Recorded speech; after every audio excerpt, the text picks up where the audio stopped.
There's an interesting thing that you said there, which is confirmation bias. I've heard about that a lot, but for our audience, could you explain that a little bit in detail? So there is an interesting quote by Arthur Conan Doyle in the Sherlock Holmes, one of the Sherlock Holmes novels. He tells Watson that it is a capital mistake to theorize before you have all the data.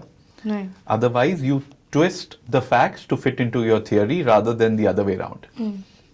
So we tend to do that. Whenever we make an investment, we start looking for reassurance or confirmation that we are right.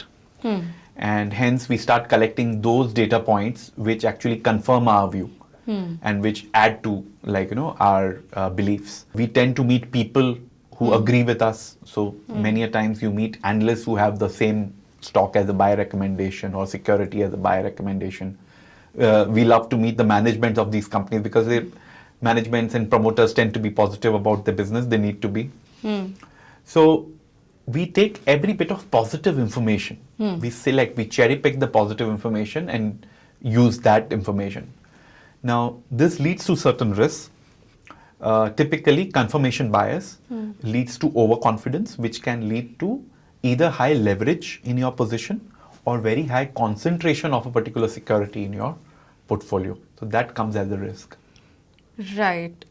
So then, just to extrapolate from that, if I need to be validated, then there could also be a certain set of beliefs that I reject, right? So would that also hold true then, rejecting ideas that, I don't conform to? Is that also a part of confirmation bias?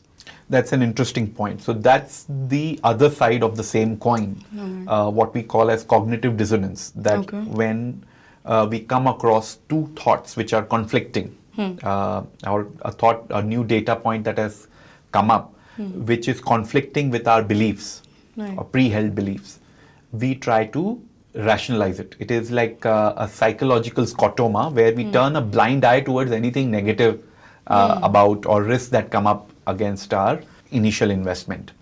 Now, typically when we invest in a particular stock and a negative news comes, which makes something else more attractive, we tend to rationalize and we go to great lengths in justifying that no, the initial decision was right. Even when the initial argument for buying that company or a stock has actually faded. Now, that leads to, again, some problems in our investment decision making. Typically, because of cognitive dissonance and rationalizing, we don't give enough weight to the risk and we keep averaging a bad stock or a bad mistake in our portfolio. Mutual fund investments are subject to market risk. Read all scheme-related documents carefully.